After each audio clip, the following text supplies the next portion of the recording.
all the stuff and get all the let the editor get away with it.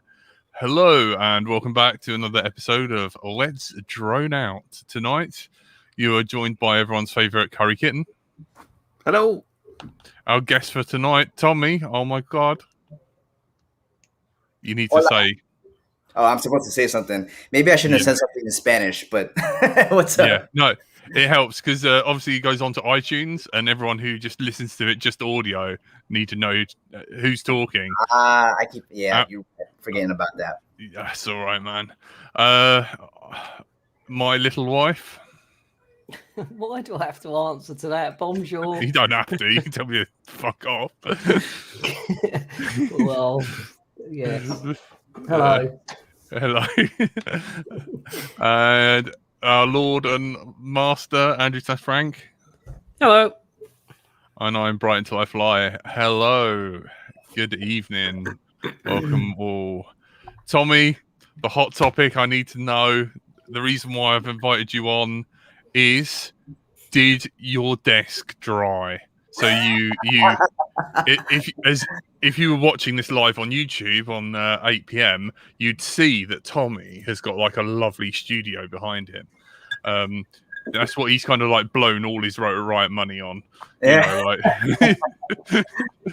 No, it's been. I mean, like it's dry. It's technically dry. Like I could, it's just it doesn't have the durability that was promised to me when I did hours and hours of research on epoxy.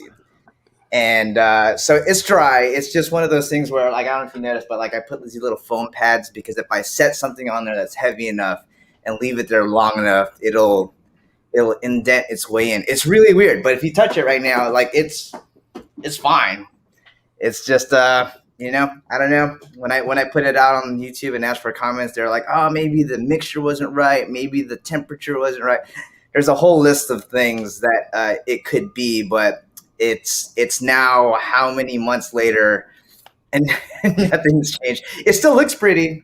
It does look pretty. Yeah, it looks really pretty. But it's starting to get to the point where I'm like, I had a buddy come over here. We were working on something, and he just set something up. Like, wait, hold on. We gotta put this math and like. They're like, bro, I thought this is a workbench, and I was like, it is, but it's a nice one that didn't cure properly, so now we got to take care of it. So, like, my only advice to you is I done a bit of like resin casting for my final degree, which means I know shit. But if I was you, I'd go see someone who does like fiberglassing of boats or something to get some sort of hardener. Because with resin, like if it's a certain amount of, if it's a thick amount of resin, you reduce the amount of hardener because it can, it's an exothermic reaction, gets hot, it warps stuff out of place and or be on fire. But it sounds to me like there wasn't enough hardener in there, and I'm wondering. It was a 1-to-1 ratio, right? So like I followed the directions to the T. It was like, all right, you pour this one first, and then you pour the other whole. Like I didn't portion it out. It was like, use the whole thing, and I mixed it up the way they said I should mix it up, and I waited the amount of time. The only thing I didn't do was take a thermometer to it because I was like, well, I don't really have a thermometer to stick in there to see if the 98 degrees that it needed to be before I started pouring it. But everything else said, but if you just wait 6 minutes of just stirring, pour it into another bucket, do another 6 minutes of stirring. After then, should be good to go. So I don't know. I reckon it's too big of a desk and it's too thin of a coat. And I reckon if you were to use the polyurethane, the polyurethane, the one with the concentrated hardener, like, because you could then add more to it. I don't believe in the 50-50s. I looked into the polyurethane because I was ready to pour another coat on this, and I looked into the polyurethane. But like when I looked at all the pictures of those drying up, like it had like some really, like, well, it's not bad. It's bad to me because I want to like smooth this glass like this. But it had a lot of like most of the stuff I was seeing had like an orange peel texture to it. So that's why I was kind of shying away from repouring with the polyurethane. I don't know if you know anything more about it, but yeah, that's too much heat, I think, or too much catalyst. So I believe, but you can get water glass. I'm so sorry. 5 minutes of pure. Let's try and fix Tommy's desk. Well, I can't help it. was trying to segue into the 50-50 and try to say fitty. 250. 250. How's that going?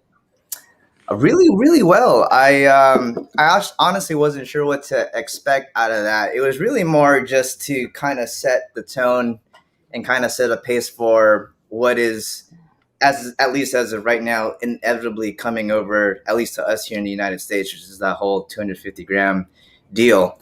And it's been really well. I've been having a hard time keeping it in stock.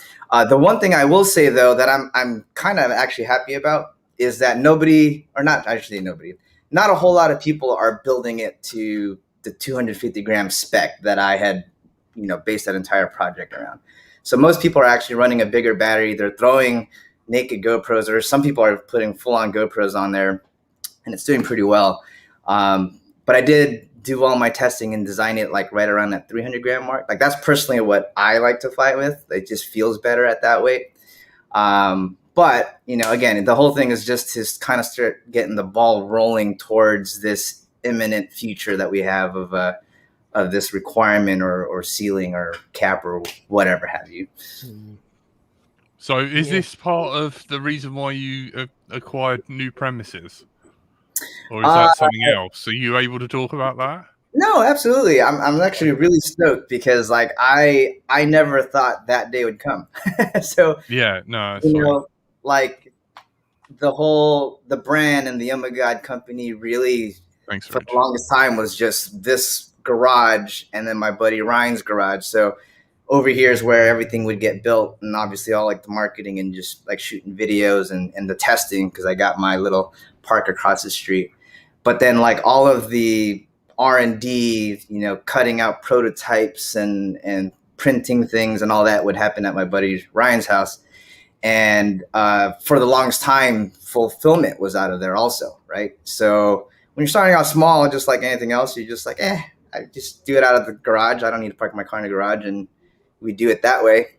And then like slowly that turned into more of a full-time deal. And then for Ryan, that turned into hiring child labor to do some packing, right? And then that started scrolling from the garage into the living room, and then the living room into the kitchen. The kitchen started becoming a pack, and it's this huge domino effect. Yeah.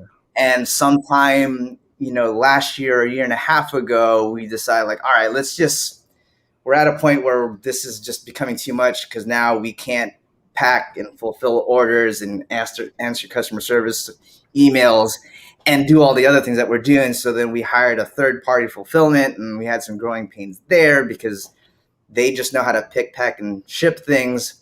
However, sometimes they don't necessarily, especially in our industry, sometimes you kind of got to know the difference between a CADX Ant Cam versus a CADX Vista, right?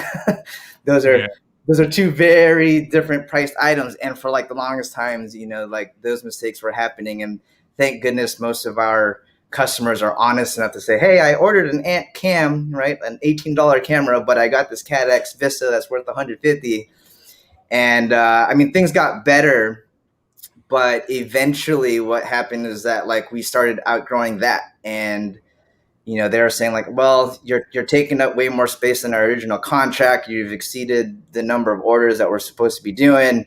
So they want to renegotiate contracts and all of that stuff. And Ryan and I decided like, you know what, let's just take that next big leap. Let's just get our own spot. And so that's what we've been doing for like the last 2 months, and why I've been just kind of social media dark. Well, I've also been doing a lot of like filming work, but it was just every day that I was free, we would go out and start visiting, office spaces and warehouses to see what would fit the bill.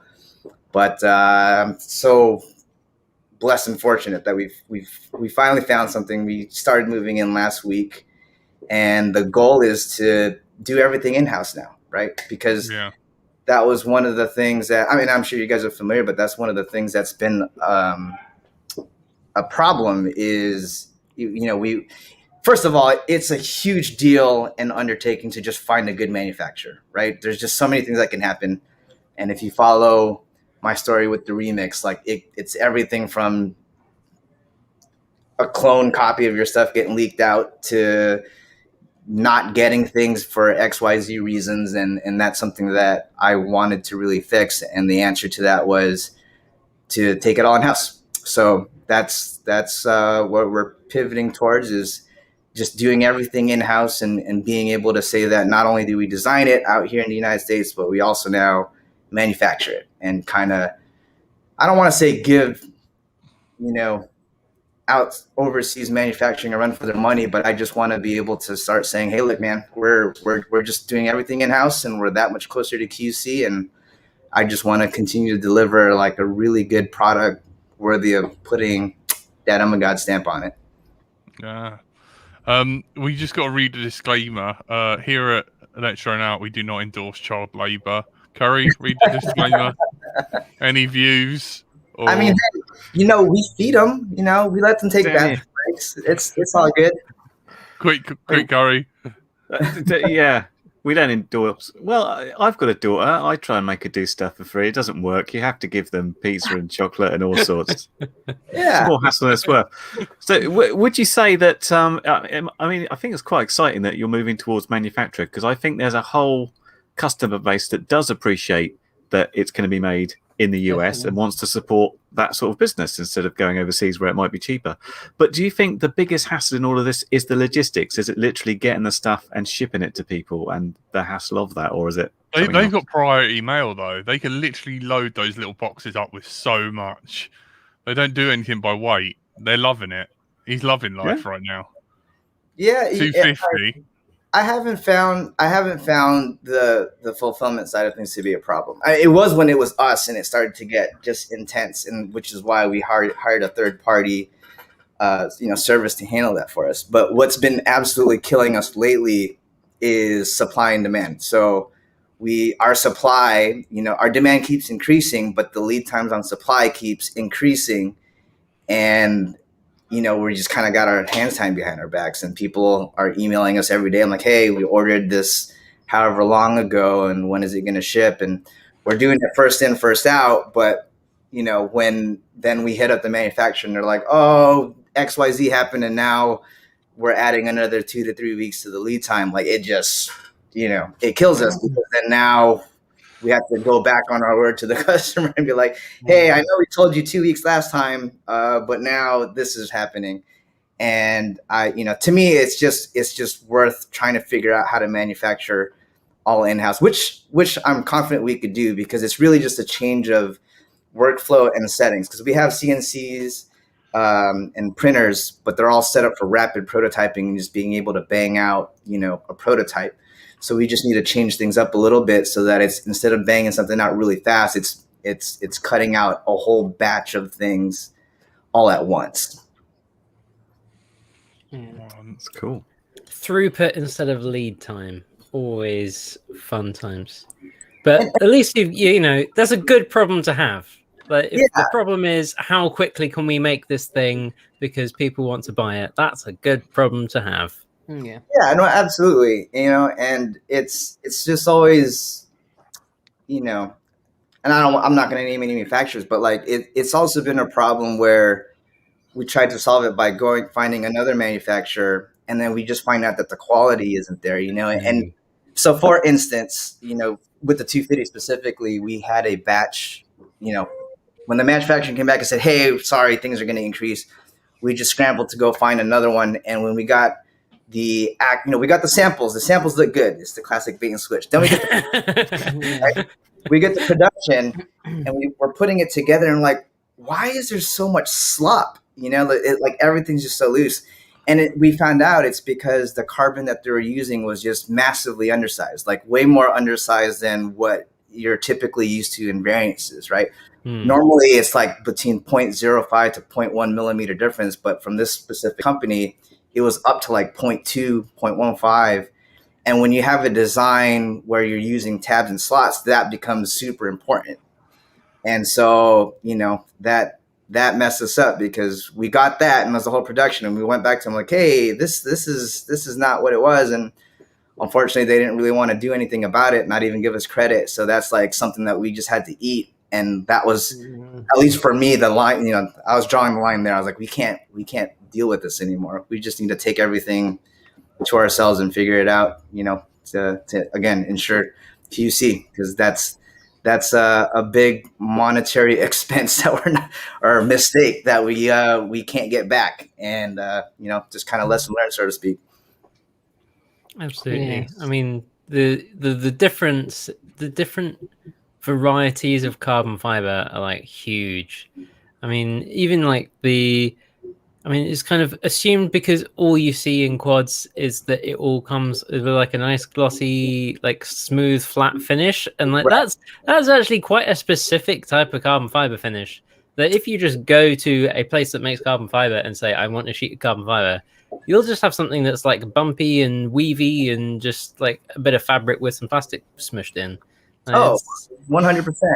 If you were to go up to a carbon fiber, I'll just call it manufacturer, press, whatever, like, and you say you want something, you know, most other, if you're not educated enough, you know, they'll just kind of give you what is kind of standard or typical. But really, if you're in the know, they'll have a whole page of questions for you. Like, all right, like, what's the weave type? You know, what's the crosshatch pattern?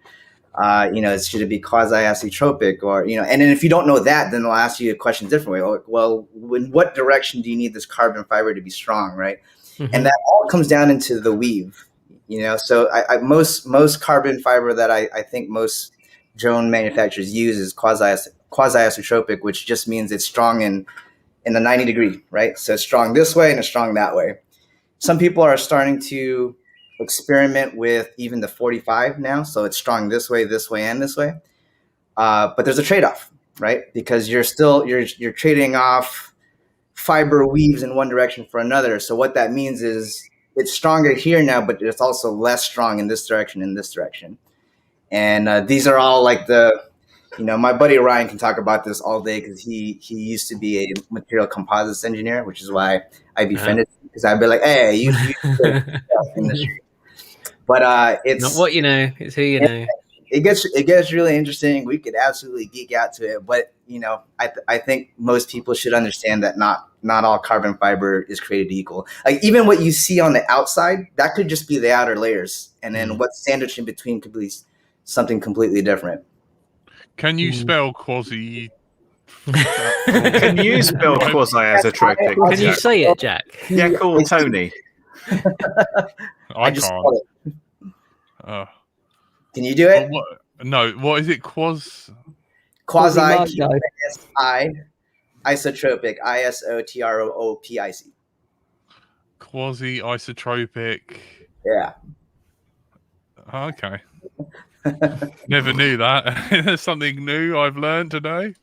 Yeah, this is why I try to avoid, because then I'm going to sound like a super nerd and geek and all that. That's why we're here. That's why we have you on. We learn stuff. You know, now you're not doing like the segments on like how to wire your ESCs or make your own Fat Shark battery out of 18650s. Like, you know, we need this knowledge. You've been social media. I've been keeping my like BDI on you, and I've stopped doing the one-to-ones. I was like, man, I must catch up with you, because like you had like a little tour of the space that you had, and I was like, man, he must be planning something real big. It's like, I was like, he can't have had enough of drones to start opening a meth lab.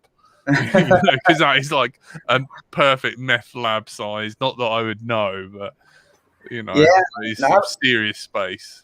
I mean, yeah, you know, I mean, we did the math, and you know, it starts with just obviously us and increasing the QC that we got for us, but like the space is big enough to where I absolutely have plans to and would love to, you know, provide services for other, you know, drone producers or people trying to make frames and things like that. Because I remember when I first came out, it was, you know, the options was slim, and you just kind of had to figure out if you wanted to make your own frame, you know, and I can absolutely be close to that, because like when I wanted to make my own frame, it wasn't to sell it. It was just, I just wanted my own frame. Like I knew what I wanted after a couple of years of building these things and flying it.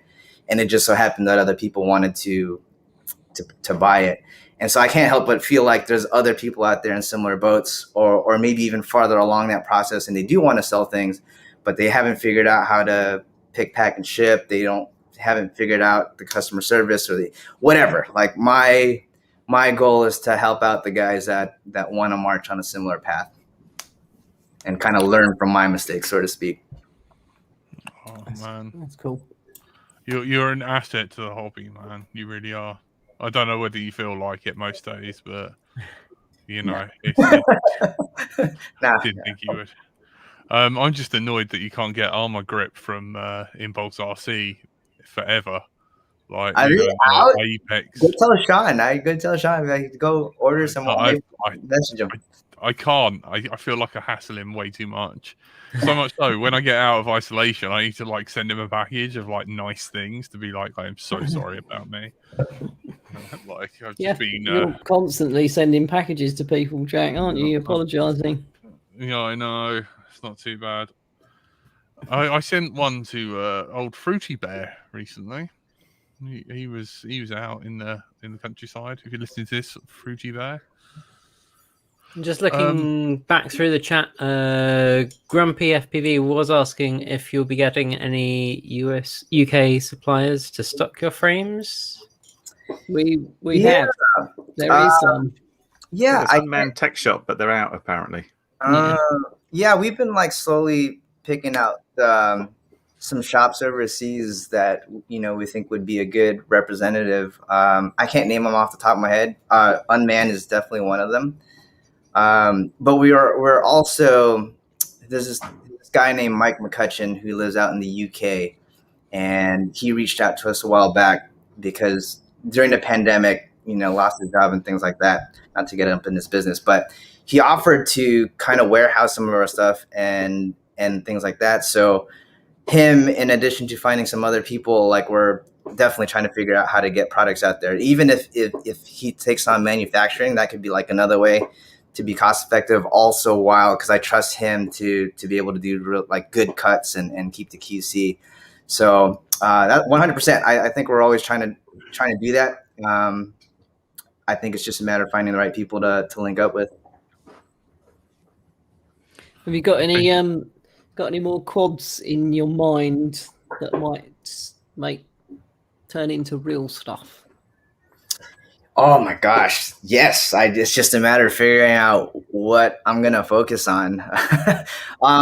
So I would say there's two things that should I talk about it though? Like little hit.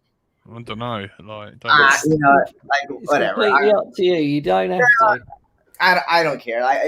If this was like a year ago, I'd probably be all secretive about it. But the people that are going to copy it or clone it, they're going to do it no matter what.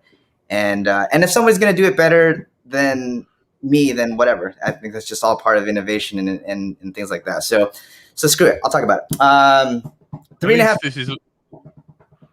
Oh, sorry. No, go ahead. What was that? I was going to say, at least this is a recording event to prove that you've come up with it first. I got you. What is it? 3.5 inch? Did you say? Yeah, I really so I always drive my product stuff from two ways. It's either whatever I'm into at the moment or what I need, and then the second thing is I feel like we're at a place where I could really listen to what people out there want, right? People that follow the brand and are like, yo, we'd really want XYZ.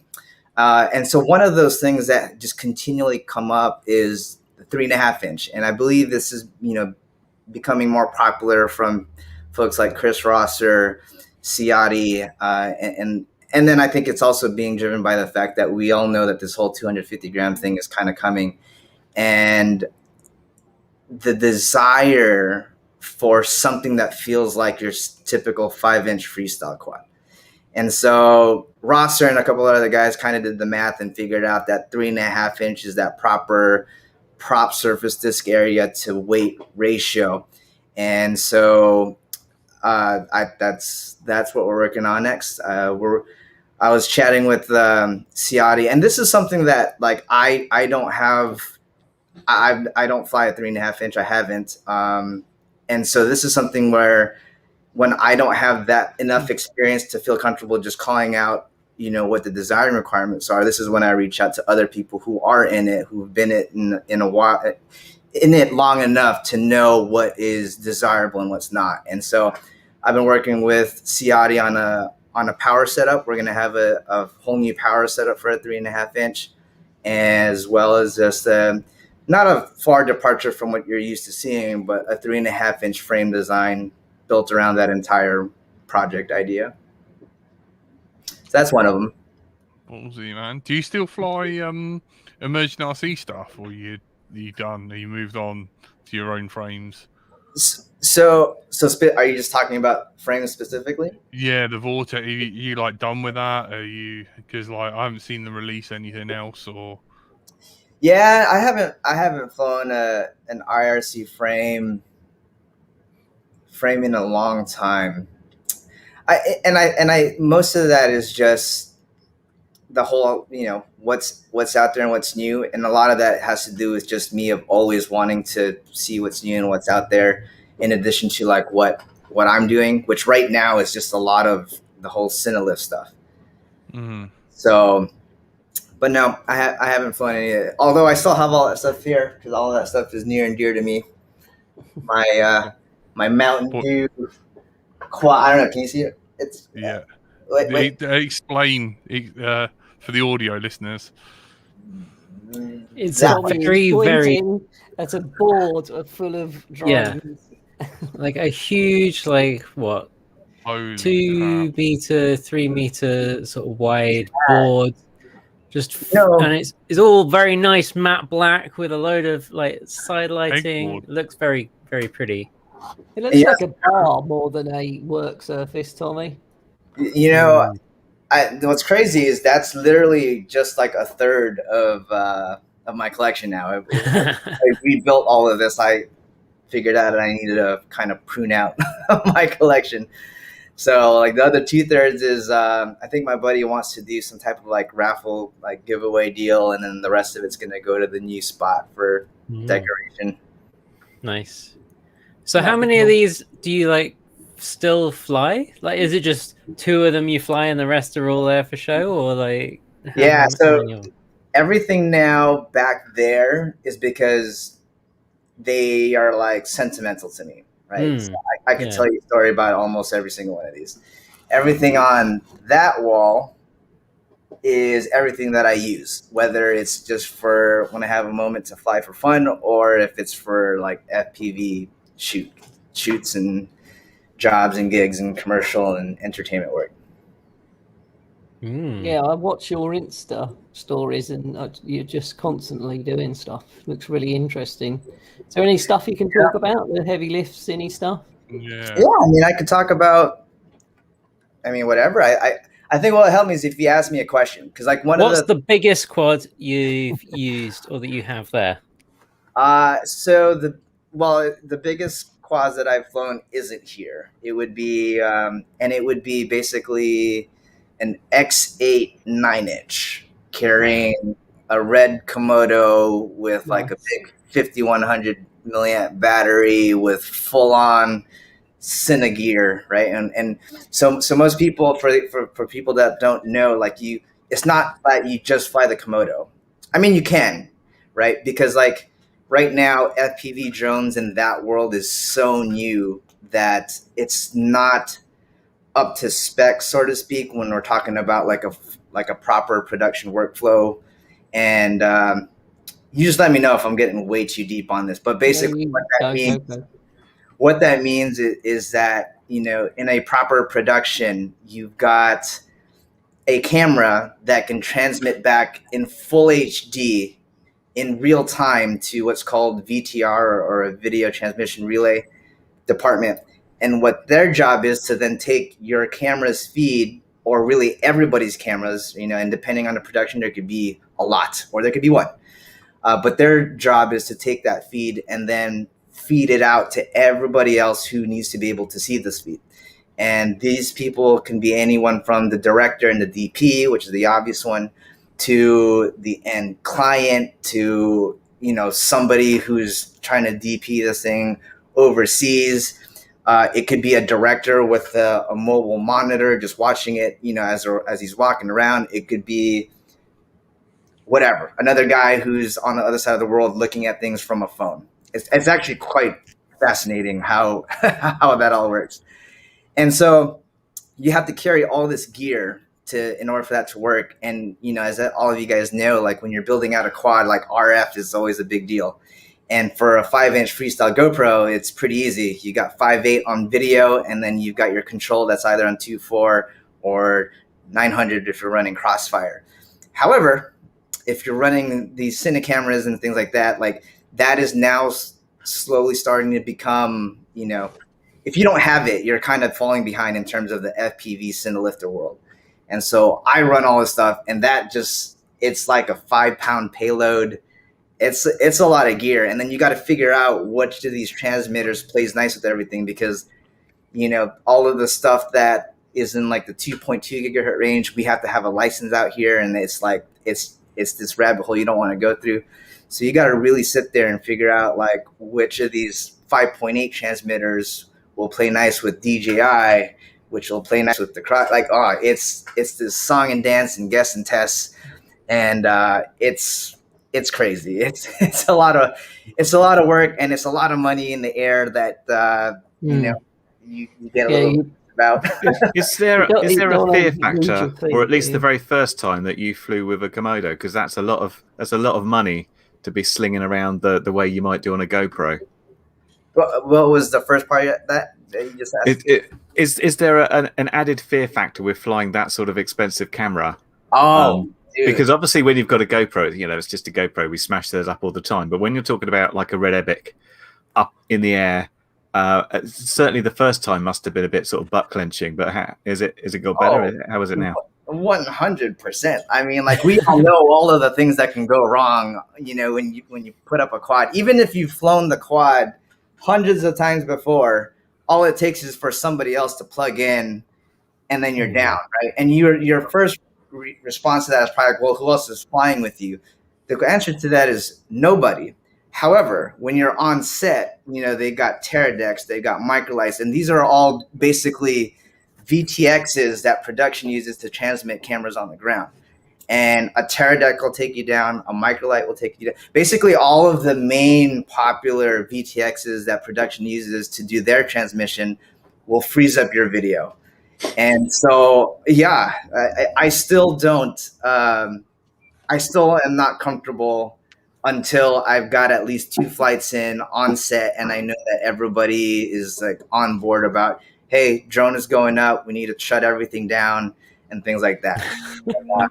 It's always a butt clenching moment until probably the 3rd or 4th battery up. And it's something that I still haven't gotten used to. But it's only because of that. Like flying that though, like I've gotten over that like a while back. Like when you've done, just like anything else, you know, like the first time you fly FPV, I'm sure everyone's like, oh my god, this thing is flying. I got to keep it up in the air. You know, there was definitely a little bit of that the first couple of months, but after a while you get used to it, just like anything else. So you fly in DJI stuff on set? Oh yeah. It is by far, in my opinion, the only way to go when you're doing these types of jobs.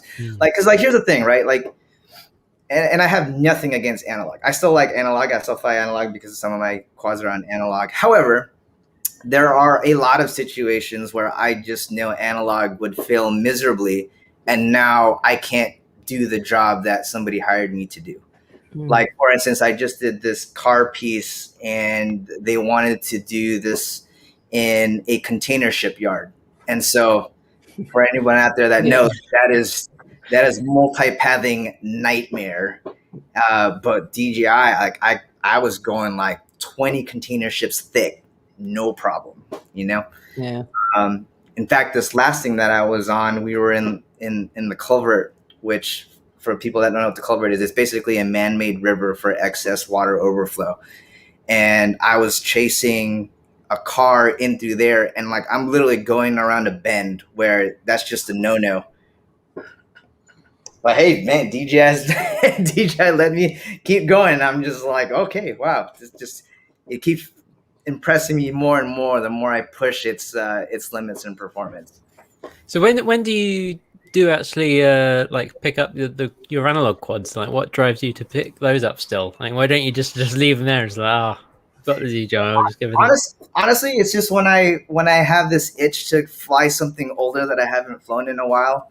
Like it's common where, especially when I'm doing a gig and it's not like the big red Komodo cinematic camera stuff where I'm flying a GoPro and then I have extra batteries, and even though on set, like it's very common to just fly a couple of batteries, which means I come home with a lot of charged batteries. And I still got that whole old school mentality. I can't just come home with charged batteries.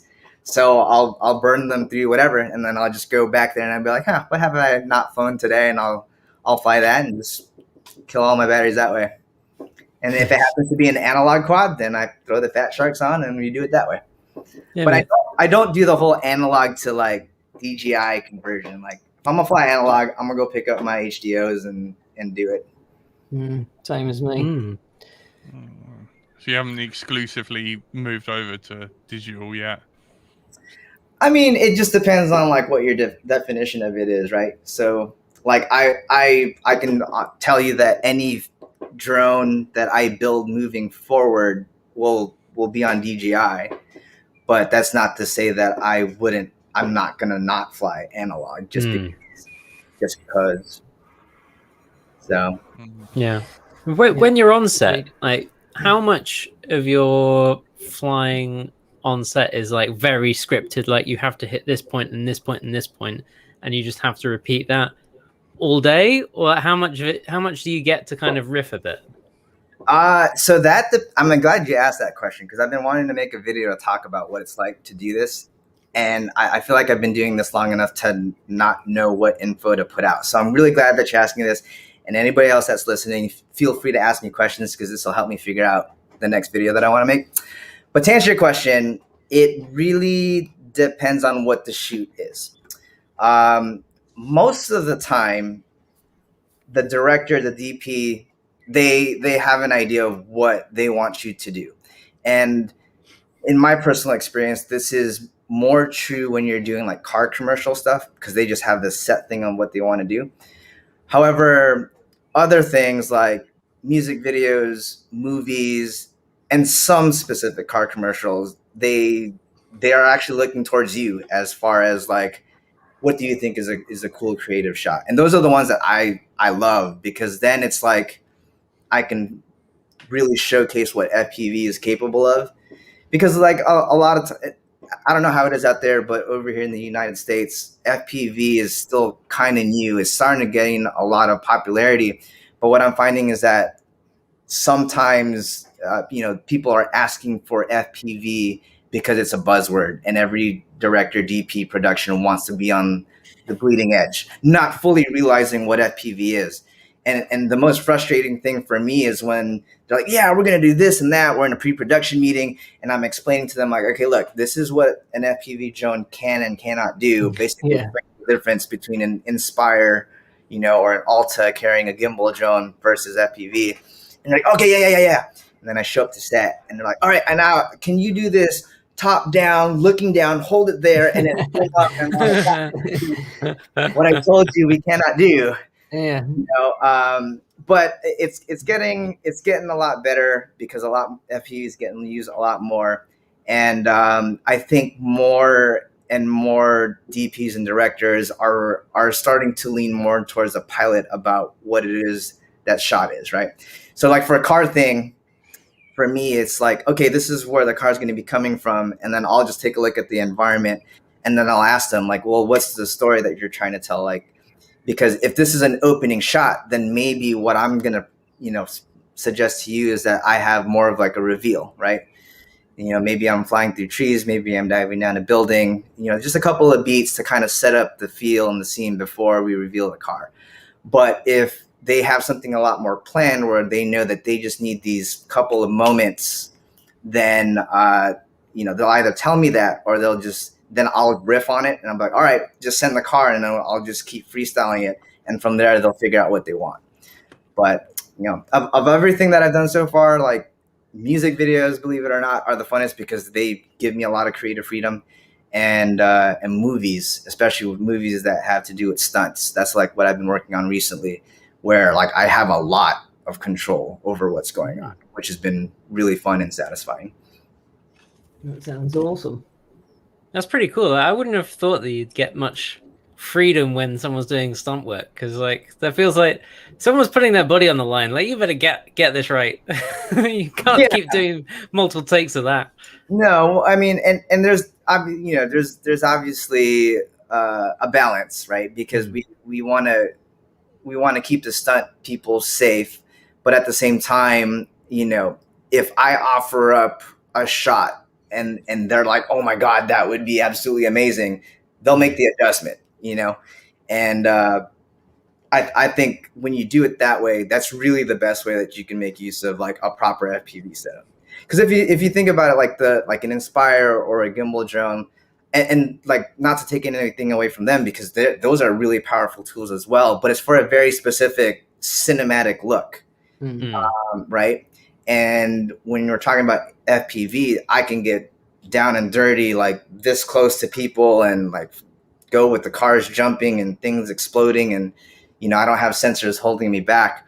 And so what I found is like, hey, I could do this if you guys can make this change to the timing, if we move this out of the way, like there's a lot more input from me as a pilot on these types of sets, which again, like, it's just really satisfying to be able to sit there and be like, hey, I got this crazy idea, but we got to do X, Y, and Z. Then we all have a little group huddle. They decide to work time, and then we make it happen. Yes, that's really cool. Yeah. Has anybody ever come up with unrealistic expectations? Like, do they say things, could you just fly under the moving cars and then pop up and do something else? Oh, all the time. All the time.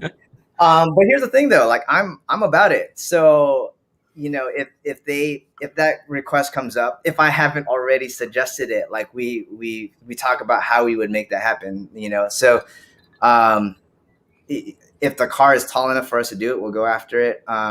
But like, more requests like that is a little bit harder to do is when they're like, can you get like this close to the talent and then shoot up to the moon and then fly back down and now land on the, like, crazy things like that. Those are the conversations that are a little bit harder to do. And it just has more to do with not understanding how the drone moves, because I have things where that it's got prop guards on it, so it makes it really safe around talent. But there's some things that are just like, it's probably not going to work out, and it's probably not worth the effort. Let's just, that's when you say, how about we try something like this, right? Because you never want to tell a director or DP no. You always want to have an alternative. You'll be like, hey, we can get a version of this that's safer and will save us a lot of time. That's a big thing. So anybody out there that's talking to DPs and directors, if you can explain a version that will save time and is a safer shot, safer in terms of like, we'll nail it, not safer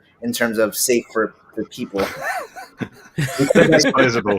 Yeah, no, I'm being honest. Like, if okay, I shouldn't say that. Like, of course, everybody wants to be safe, but like, the biggest thing on set is time. Like, people don't have time, and for anybody that wants to get into it, like, the one thing that I will say is that like it's not enough to just be able to fly. You have to be able to do exactly what is needed, absolutely cold. Like, I've been waking up at like 4:30 a.m. every single day, drive an hour and a half to set, get there, and by like 7, first shot of the day, and it's the most complicated shot. No warm-up time, no rehearsal, because you only get 1 or 2 shots at things, because again, everything's on time. Like, you just got to be able to nail it. And in my opinion, that is what's going to make, a professional pilot, who will last in the industry versus someone who can't do that. Like, that is, and it's, because I was like that for a while. Like, I couldn't, that's why when you race, you have practice heats and you get used to things and all of that. You don't get that on set. Just pressure. Obviously, in a big Going stunt, dry. they can't just reset it. But do you get any like dry run without anybody doing it, just so you can go over how you're going to do it, or show them the sort of shot you're talking about, or is it just let's do it cold? You do, but you don't get that luxury all the time. So, like for instance, like if especially with something where they gotta do what's called an ITC, which I don't even know what that stands for, but it basically means stopping traffic, right? So if you're shooting something in the city and you've got traffic, they have to stop traffic in order for you to do your shot legally, obviously. And when you do that, you can only stop traffic for 1 or 2 minutes at a time. And every single time that happens, like it costs them money to do it. So you'll only get 1 or 2 shots at it. And if that's the case, most oftentimes they're not going to stop traffic just for you to get a run. If the production and the budget's big enough, sure, they'll say yes to it, but it's not always the case. Sometimes you go somewhere and you're doing something and you do have the luxury of saying, can I just go for a test run and get my bearings? That happens, but it's absolutely not something where you can sit there and like, let me just get like 5 warm-up packs. Why don't you guys run through the action really quick, and then we'll roll on it. Like that's a very, very rare case. The only exception to that is something like with what Johnny's done with the Taycan, where the whole thing is this orchestrated piece and the whole story that you're telling is the drone and this car. In that sense, then yeah, you're running it, you're rehearsing it as many times over and over. Yeah, you get the shot that you want. But most of the time on these productions, the drone is it's not the thing. It's just another perspective. And this is why they have multiple camera angles. They're just, they're trying to cover it as best they can. And then in the editing room, the DP, they're sitting there going, I like that shot. We're going to use that one. I like that shot. We're going to use that one. And there's a lot of times where you do this and your shot doesn't even get used, or they just use a couple of frames of it, which is super frustrating for me. Because, you sit there and you're risking your equipment and you're like making all this effort and it could have been the hardest thing to fly. And then if, the DP director might like it, but at the end of the day, if the client doesn't like it because it's too high energy or it's too this or that, then it doesn't make the cut. And then, my ego goes like, I can't even show off what I did because you don't own the rights to any of the footage, which is probably the other biggest frustration I have about it is like you do cool things, but you can't, most of the time you really can't share it with people. No. I mean, once it's like released and it's all out there and everything, like Coryman Zero asked, do you have a list of productions that you keep updated of like what you have worked on that you can share with people? Yeah, I mean, like I don't know the specifics, but like and here's the thing, like they all go out in like different spots. So there's network television is different from a social media piece, which is different from like movies, but the Hummer EV commercial, the Hummer EV stuff I've done, the new Audi e-tron GT, like basically it's a good long list of like car commercials and stuff. Like the new Acura NSX and TSX was a very recent one. A bunch of music videos with like, and I'm a little ashamed to admit, but like some of these people I've never heard of. But that's not because that's because you're getting old and they're young. It's not because they're nobody, but it's just because I'm not hip to new music these days. But some of the bigger ones that I am familiar with and I am a big fan of is like the Migos, Travis Scott, The Weeknd, Vince Staples. But the most recent one that I'm really stoked about is this movie that I'm working on called Day Shift, and it's going to be a Netflix original. And I think that's going to come out, I want to say probably September, October. And if they used all of the shots, this is going to be the gnarliest shit ever. Because they were absolutely open to my ideas. Again, who knows what happens in the editing room, but some of the shots that we constructed is, I mean, you and I will probably be like, oh, that's cool because we watch FPV stuff, but to the rest of the cinema world, this is going to be never, ever seen before. All in time for lockdown in September, October. Yeah, In the UK, at least. Have you had any bad smash ups on set, or have you been pretty lucky? I've been mostly pretty lucky. I would say that I have not had. No, I've had one where it was my fault. It was my fault. But the most of the all of the other times that I've had a pretty good smash is because somebody powered on something that took my video out, and there's really not a whole lot you could do there. Although there was one time where I was able to save it by literally just throwing off my goggles, caught it line of sight, and managed to wrangle it back. But all the other times, that just wasn't happening. There was just one time where it was my fault. It was your typical really thin cable that I just did not see until the very last minute, and it was absolutely my fault because normally what you do when you go on set to do these things is you scout it out. Like you ask them like, hey, where are we flying? And then you physically walk it and be like, okay, cool. There's a cable there. There's a ghost branch here. RF situation is not good here. And it was my fault because I went past what I had scouted because I got greedy because it was such a good run. It was such a good run. And the dirt bikes and trophy trucks in and out of downtown LA and then jumping in, like, you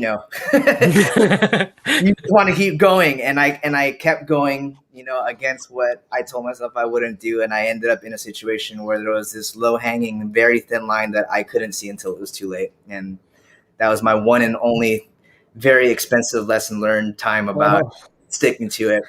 It's funny too, because like, I don't know if any of you have taken like what would be the equivalent of a Part 107 test over out there to commercially fly.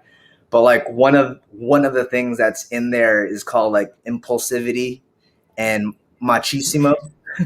And it's just called recognizing dangerous behaviors, and that you need to be able to call this out, whether it's yourself or somebody in your crew. And I was absolutely guilty of two of those things because, I was like, oh, I got this. We can make this happen. No. Big dick mode activated. That's what I like to refer as. Sorry, Tommy. We got a super chat. How much is CHF? Is it 1 or 2 sparklers? Swiss francs. So it's probably about £1. Yeah. You get for 2 Swiss francs. I'd expect to see an S there for some reason, rather than chipper. Who's that? Peculiar. Thanks for the hookup. Yeah, we've got a boomer in the chat who's been listening and watching for 5 years. Oh, shout out to you. Yeah, thank you. And he needs some help, I think, or they do. All right. Light him up, Jack. Chooching for some reason. Hello, thank you, Tommy. Jump. Hey. Hey. Thank you. Are you in a ventilated room? Are you just Yeah, man, it's all good. No, we lock him in there and make him light fireworks. It's all right. He's covered his windowsills in lipos. It's fine. Yeah, I discharged them. To like 0 volts. That's fine, right? Yeah. I'm gonna go. Better than Tony's 5 volts per cell. Yeah. Let's shush. It's all accidental. I enjoyed charging that so much. I'll do it again. I was drinking in an inch. I'm drinking an inch, and I like that noise when the batteries are done. I'm going to do it again, just so I can hear the noise. I have another question for you, Tommy. What's the smallest quad that you've used professionally? That would be what you do with it. The UmmaGawd 95. So my little, taking the little Beta 95 frame, flipping upside down, decasing your GoPro, stuffing inside. That was the smallest drone that I used. That's the cool thing. Small. The cool thing about it was it was for a music video for ASAP Ferg, which still has not come out, and I'm not sure why. But it was cool because we were in a New York City apartment flat, and the shot starts out in a kitchen, and I'm supposed to fly past by him as he gets off his phone and he chucks the phone out the window. and I chased the entire thing down, and there's this little pipe that I have to dodge, which I ended up turning into a gate. So I ended up doing a little bit of a barrel roll down and then kind of S-flipping out to his homie who's downstairs, who's supposed to catch it, and then run through an alleyway and then make a left and then right onto the street, and then it cuts there. And it was super fun. The guy trying to catch it could not catch it. We must have done 5 takes. So finally they just figured like, all right, forget it. We're just going to CGI it in. They gave this like little fake phone with a certain color so that you could, but it's funny because we tried it like 5 times and I nailed it like 5 times. And like New York City alleys are literally like this thin. You know what I mean? Like a few feet. Describe it. Audio. Yeah. So yeah, it's basically, well, you guys don't know feet. Let's just like a few feet. Let's just call it like a meter. It's like a meter wide, So I had to fly my tiny little drone in a tiny little apartment flat out through a kitchen window and then down a super skinny alley 4 stories down. That's about maybe a meter, 2 meters wide. And then is it on YouTube? It's not out. It's not out yet. Video. I've been patiently waiting to see when that one's going to come out, and I don't know why it's not out yet. But that would have been analog as well, wouldn't it? That was DJI. That was actually. DJI. You got it in DJI in that. Yeah, and it probably helped me out too because it was in between apartment buildings, and so there's all kinds of things going on, and I'm almost sure that like the rebar from all the buildings and in New York City, they have all of the emergency fire escapes. That's all made out of metal, and that would have been another example where analog probably wouldn't have done well. But presumably, when it is out, you'll share it in your like Instagram stories and things. So everyone should follow you there, right? Oh, 100%. Because that was definitely one of the ones that I'm really proud of doing because it was a difficult shot. Plus choreographing it with the hand toss to the guy trying to catch it. And he done it 5 times in a row. That must be so hard because you have to kind of like guess when it's going out the window. Oh, well, and not actually catch it. Well, and then on top of that, so they really wanted me to stay lower to the ground. And as you guys know, when you're close enough to the ground, you've got the ground effect. So that's kind of like pushing you to the side. And then, in that apartment it really wasn't a big room. So even if you weren't that close to the ground, just everything like wafting off to the side, it was just a constant like, oh, come on, yell action already because I don't want to keep staying. It was a lot of work. It was very cool. I hope it comes out soon. But and that was one of those ones that's really interesting because like with COVID and the pandemic, that was an example where there was a very limited crew on staff or crew there, but the client, and the director and DP was out in London, and so it was they were watching it in Zoom, and so like after the shot, I'd have to walk over to the laptop and be like, feedback, what do you guys want to change? Man, COVID has really made things kind of weird, but kind of interesting, and remote working has been kind of crazy. But that was one of the first times where I saw that, because normally everybody's there with you watching it, but in this case, in a lot of cases, you're talking to people in a whole different continent. Right, I've got 2 separate fireworks. I've written them. I've written there. Corey and I've written Caroline. Hey, Corey. So here we go. Sorry, Greg. That one caught me a bit. That's for Corey Man 0. Oh, it looks like we also got Caroline Tyler. Yep. Thank you, guys. Cool. We're gonna suffocate Jack. Grab your phones. Take your pictures. We got a sparkler as well, Jack. We got audio Geck. Audio Geck.tv. Oh God, not another one. What is this? Light them Trying up. to kill you off. Light them up. There you go, audio. Thank you, buddy. Thank you, Tommy. So good to have you back, man. Oh man, always my pleasure. I'm glad that it worked out. I was really afraid because things were getting pushed back. I thought I was going to have to cancel on you guys. Well, We're very glad that you didn't. It worked out. It worked out. We wrapped up at least my portion of that movie yesterday, and that's one for sure. I'm gonna be blasting that out because when you're really proud about something. Yeah, man. I'm liking the long hair as well, man. You growing it and stuff. It used to be longer. It actually used to go down here. Oh, And man, I ain't seen you in a long time, man. It's funny Yeah, Frank's grown a beard. Yeah. That's new. Yeah, he's more beard than Frank now, so we can't get any sensible questions out of him. Well, it's funny you say that because I'm actually gonna cut it off on Tuesday. Well, maybe. Yeah. I don't know. I figured that it's time for a change, so I'm just gonna go to a stylist and be like, you could do whatever you want and experiment with shit. Right on. You'll end up like this, Tommy. Well, that's what I'm headed towards because now that I know what the long hair thing is like, which it was cool for a while, but like with summer coming up and me always doing like this and stuff, it's kind of like, okay, maybe it's time to start going shorter and shorter and shorter.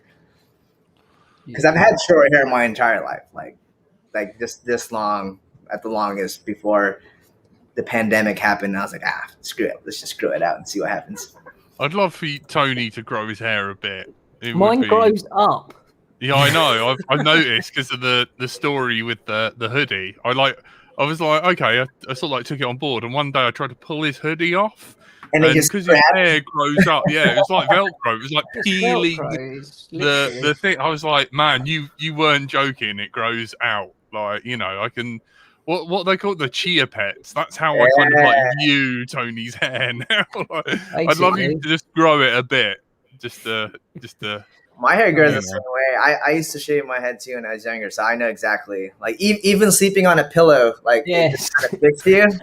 So I walk into have a pee in the morning and there's a pillow stuck to my face. Yeah, I know exactly what that's like.